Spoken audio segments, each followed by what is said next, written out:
name is Bobby Woofter, and I want to invite you to take a look at my website, mybostoncondo.com. Now, what I wanted to talk to you about today is we just had September 1st go by, which for anyone in Boston, they know that that's the crazy moving day. Probably 60 to 70% of the people in Boston move on September 1st, especially the students.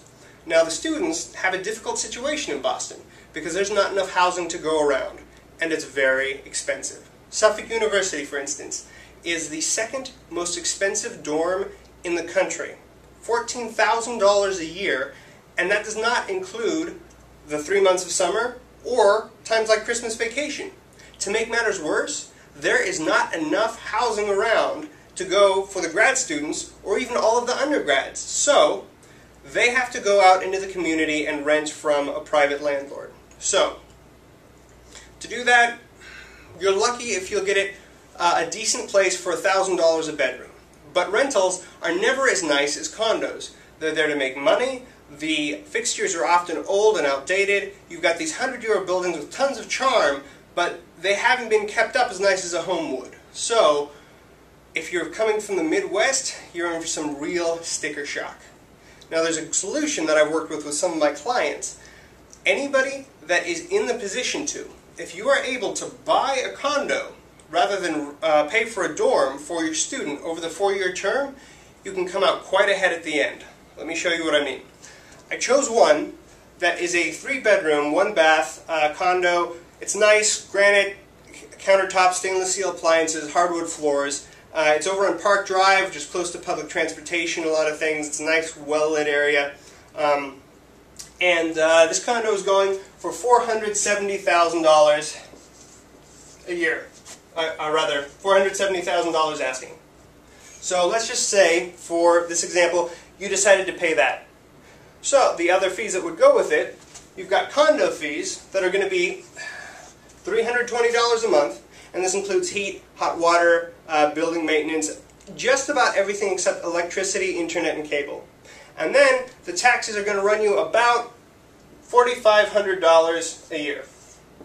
So, taking this, if you put 10% down at 4.5% interest, that would come out to, all said and done, about $2,845 a month. Now that's for 3 bedrooms, so you divide it amongst 3 people. I don't know if you have 2 prospective students or just one and the other 2 rooms would be rented out, but that breaks it down to that breaks it down to $948 a person per month. That's including most utilities. That's excellent. That's hard to find, especially in a place that's going to be quite a bit nicer than your typical rental. Now, you take this equation and look at the end of 4 years, a typical 4-year term. I know there's some that go even longer, and with time, this whole idea works even better.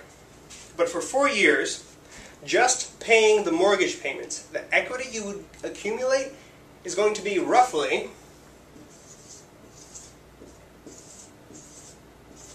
$30,000. Not bad. Now, let's include valuation. Boston's a very strong city, and even when the market nationally has been terrible, things have still been good in Boston. Now, let's say they really slow down. Let's say we're looking at a 1% increase a year, year on year, for 4 years. That would be about $19,000.